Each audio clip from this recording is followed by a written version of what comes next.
What's going on, guys? Welcome to Frank Analysis. I'm your host, Franco. I'm joined today by one of the organizers of the event that you see in the title there at the bottom. The March for Medicare for All continues. The momentum just keeps going, and this will continue also at Pfizer in New York City. So we have here one of the organizers, Edwin De Jesus. How are you doing, buddy? It's great to have you on. Doing well. Thanks for having me on, Franco. So you want to give us like an introduction of what this is all about? What have you guys been organizing and why are you guys doing this? Yeah, absolutely. So we see these actions as a direct sequel and continuation of what we did for the Marches for Medicare for All.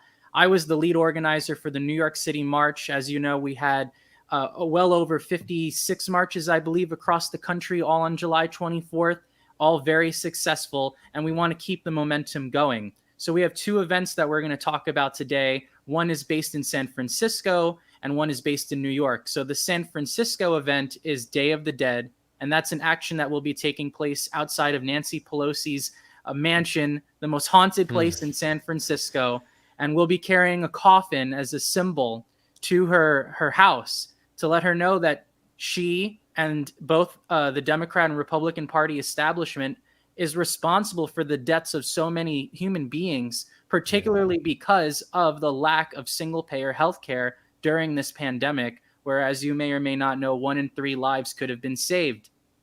The second event, and so that's actually taking place on October 30th if you're based in SF. So that's just 3 days away. I believe it starts at noon. And some of our speakers will include Scott Denoyers, Shahid Buttar, Laura Fielding, and many others. Eric Curry as well. He's one of the lead organizers for that event. Sukaru as well. So that's the SF team. New York, we're doing Occupy Pfizer. I'll be helping to spearhead that. I'm based here in New York. I'm actually a Green Party candidate for New York City Council, and that election's coming up this Tuesday. But what's happening on November 15th, so about 3 weeks away from today, we're going to be outside of the Pfizer headquarters, and we're going to have hopefully hundreds of people doing a die-in to represent the amount of people that have died as a result of the greed of these big pharmaceutical companies that price gouge life-saving medicine, but also force upon us a system where healthcare is commoditized and based in a for-profit system, as opposed to giving everyone the free healthcare, medicine, and drugs that they deserve. Awesome. And this fight that you guys are doing here, like is this for any current bill that exists or is it just for Medicare for all in general, like single payer in general? Yeah, so I believe it's HR 1976, which is Pramila Jayapal's bill, the 2021 version. But we're calling for complete single payer, zero copays, zero deductibles, free at the point of service. We want to make sure that everyone is covered, documented, undocumented. I think that whatever bill that we have in the House right now ultimately will be watered down. I mean, look at what's happening today. Uh, Everything gets stripped away, even Medicare expansion. I mean, when we were organizing for Bernie, for example, I was a former staffer on his campaign. People were coming out by the thousands, not for a public option, not for just dental, vision, and hearing. They were coming out for Medicare for all. And Mm. that's something that we're going to keep continuously push for. And I think particularly we want Joe Biden to pass through executive order using Section 1881A of the Social Security Act as a reason to give everyone free healthcare immediately due to this pandemic. Okay, so you're trying to get the bill passed for now, to mitigate damage despite some of the imperfections that the current bill has with it? Yes. Okay. Okay, yeah, because we went over on this show like some of the problems, like serious problems that that bill has, considering it's been written by the lobbyists, so it's kind of like a Trojan horse. But regardless, I still stand in solidarity for getting some kind of single payer system through. But regardless, we got to keep our eyes open and look at what the legislation says to make sure they're not going to try to screw us over. So I have here the website and also some of the other links that you sent. But first, we have the Twitter page here. So you want to let us know, like, this is where people will get updated on the events that are happening, right? You want to Yep. tell us a little bit more? Yeah, so at M4ALL, this is our main Twitter page. We're very active here. This is a broad coalition of all different organizations across party lines, across ideologies, different groups, local, national. We've all come together to create this on July 24th. But now that those marches have already happened, we're continuing to evolve and grow and expand as an organization. And we want as many people to join us as possible and give us input and become part of this broad coalition.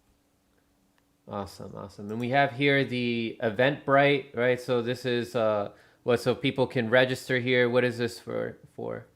Yeah, so this is the Day of the Dead sign up. So Okay. if you are on the West Coast and you are available to make it on October 30th at noon, you can sign up through this link. This is also on the homepage of our website. So if you go to m4all.org, you'll find the link to this Eventbrite on the homepage.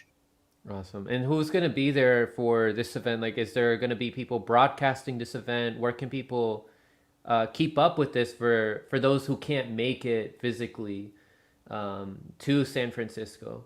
Yeah, so it will be live streamed. And if you keep up to date with our Twitter account, you'll find all the necessary information there. Okay, awesome, awesome. Are you guys in contact with other organizers that stand for other things like such as freeing Julian Assange? Like, are they standing in solidarity with you guys? Because without a free press, how can we get this message out that we need something better than the current system that we have? So, are you guys in contact with other organizers? Yeah, absolutely. I think this is a great opportunity to plug an event that we're doing on November 2nd in partnership with other coalitions. Netflix is releasing a documentary where they Yeah. smear Julian Assange. And so we'll be outside of, I think it's one of the Netflix headquarters or sub headquarters in New York City on November 2nd. If you want to learn more about that, you can follow Shane from KRTD Media. He's the one Yeah. who's organizing that, and some of our coalition members will be there. Yeah, yeah, and a lot of us have recorded like a 60-second speech talking about why Julian Assange is so important, and all these issues are so connected with each other more than we realize on the surface. Because, like we said earlier, we can't get the message out about events like this if we don't have a free press. Things like this will get censored. So the internet right now is such a strong tool for communication, for people to find out about events that are happening near them, or they can meet other people that live near them and they can start events. So we have also right here, let's talk about this Pfizer event. So why is this Occupy Pfizer event so important before we get to this letter here? Yeah. So it doesn't matter whether it's a Republican politician, a Democrat politician, they're all bought and paid for by the big pharmaceutical companies through illegal bribe money. I mean, you could follow the money online and see very clearly who takes the most. Nancy Pelosi is up there. I believe James Clyburn is probably the biggest recipient. And Oh man. there's a huge revolving door between our federal government and these private corporations like Pfizer. For example, Scott Gottlieb, who was the former head of our FDA, is now on the board of directors of Pfizer. And it's very clear it's not just him, it's a whole system of conflict of interests where clearly their agenda is profit over people. Number one, public health is somewhere down on the list of priorities, but it's not the top priority. Absolutely So not. that's why we're sending this letter to let them know that we are demanding them to come out in support of single payer. If they want to virtue signal how much they care about saving lives, why don't you actually put real public health policy that would save thousands and thousands of lives for the 90 million Americans who are either uninsured or underinsured? So if you sign up for this letter, this is going to be addressed directly to Pfizer, and so we will take care of all of the postage so that you don't have to spend a dime on any of that. As long as you put in your information, we'll send it on your behalf, and you can feel free to add any of your own personal stories into that letter. So if you have your own, bizarre health story, which it seems that so many people do, if you want to talk about, your activism in there, this is all stuff that you could add on as an extension to our pre-written letter. Awesome, awesome. And I just want to show people this right here, just because you mentioned that revolving door, and this point just needs to be brought across to people. Like, our government is tied with, oh, you guys can see it. Like, you guys, it's so tied with the private industries. Like, we see here Julie Gerbert. I can't even say her name. Gerberding. We see how she's the head of the CDC, and she was also the president at Merck. We also see this individual here, Gottlieb, was the head of the FDA, and over here he started working for Pfizer in 2019. So this point needs to be brought up to people. Monsanto, which is, there's so many court cases right now for how they were poisoning people with glyphosate, which causes things like non-Hodgkin lymphoma, which then once people get these kind of cancers, they have to rely on big pharma for treatment. So it's all a game here that they're doing. And now he's what, the FDA deputy as of 2010. So yeah, I like what you guys are doing here, like writing a letter, getting this message out to people. Is there anything else that you guys are doing? Like, are people writing like any, are people making any videos where they give their testimony or speak about some stuff that, like their experiences for things that were caused because of Pfizer or other pharmaceutical products that they took? Yeah, we encourage you to share your stories. Tag us at M4ALL, and we will platform you, give you, a chance to amplify your own story. A lot of these things end up slipping through the cracks because the mainstream media doesn't want to cover it, because it doesn't follow their narrative.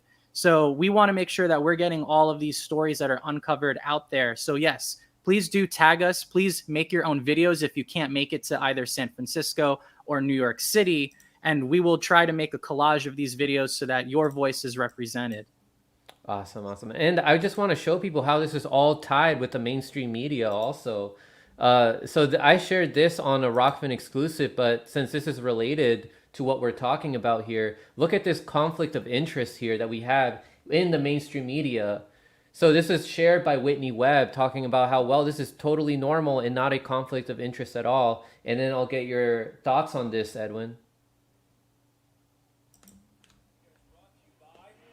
CBS Health Watch, sponsored by Pfizer. Anderson Cooper 360. Brought to you by Pfizer. ABC News Nightline. Brought to you by Pfizer. Making a difference. Brought to you by Pfizer. CNN Tonight. Brought to you by Pfizer. Early Start. Brought to you by Pfizer. Friday night on Aaron Burnett Out Front. Brought to you by Pfizer. This Week with George Stephanopoulos is brought to you by Pfizer. This weather report brought to you by Pfizer. Today's countdown to the royal wedding is brought to you by Pfizer. And now a CBS Sports Update brought to you by Pfizer. Even in The Press sports. Data download brought to you by Pfizer. This portion of CBS This Morning sponsored by Pfizer. On how to find the hidden sugars in the American family diet. Sponsored by Pfizer. Is brought to you by Pfizer. Yeah, CBS I mean, Health Watch. they're in the business of treating diseases, right? If they actually cure a disease, then they've lost a customer. Absolutely. Right? It's not a sustainable business model for them to actually cure disease. They want us to be sick so that they can keep making money. Everyone says, well, it's a free vaccine. Not really. It's at the expense of the taxpayer money. Mm-hmm. And they're going to keep generating billions and billions of dollars in revenue. And we, the working class people of this country, are never going to see that money in our communities invested into our housing, invested into our healthcare, our education. New York City has a huge homelessness problem, and we can end it tomorrow. But instead of putting money into permanent housing for these people, we're just giving it all to Pfizer. And as you can see, they're using that money to sponsor everything so that they're in control. And it's basically all connected. If you lost your job because of, you didn't get the jab and there was a mandate, hey, you being denied healthcare, brought to you by Pfizer. You know, it's not a very compassionate system. It's one that's very heavy-handed and one that's not really taking into consideration people's actual well-being. Because again, people are not well off if they don't have health, if they don't have guaranteed healthcare. That's just a fact. They're getting billed thousands of dollars for an ambulance ride, and people are scared to even go to their doctor because they don't want to get charged for breathing inside, just talking what you say 5 words in an office. They're going to charge you, right? Like, people have this fear of the system, rightfully so. And that disconnect is what's causing so much distrust. And that's not being built back by coercing people. It's just the only way you build back that trust is by actually giving people the material change that they desire and that they demand. And so Pfizer, if they don't agree to support single payer as a list of our demands, then they should come out and say that they view healthcare as a privilege and not a human right. And if they won't even do that, then we're going to continue taking our actions to the street until our voices are heard. Yeah, and it'll just show, how much they see us as an investment as opposed to human beings. That's not the society we live in, unfortunately. It's putting profit over people's lives. So Edwin, thank you very much for coming on. I strongly support this event. You want to leave people with any final message? Yeah, look, a lot of people say, oh, these marches, depending what city it is, oh, the turnout wasn't as big as I expected. Don't let that distract you. Even if it's just 5 people coming out to an event, that's all it takes to actually scare these politicians and these corporations, because you're still putting a glitch in the matrix. You're still there as a counter narrative. And that is what's actually going to inspire more people to come out. So don't be discouraged if we don't have armies of people coming out on day one. We're going to continue this fight, and we're going to keep building and building and expanding as a coalition. So, Franco, thank you for doing the good work and amplifying our voices. We really appreciate the opportunity to share this with a broader audience. So Absolutely, brother. Yeah, and like about these events, exactly. Like, it doesn't matter the number. The point is to get out there and spread awareness. You're going out there onto the street, talking to people, giving speeches so other people passing by can hear, getting that word out. And another way too to get the word out is by broadcasting these events so that the people who couldn't make it can see it and they can share it to other people. And they can see there are people out there that are trying to get their voices heard about their experiences, the injustices happening in this country. So Edwin, brother, thank you very much for coming on. Look forward to working with you in the future. Likewise. Thank you so much. And everybody else you see here, you're not alone, and I know you'll stay informed.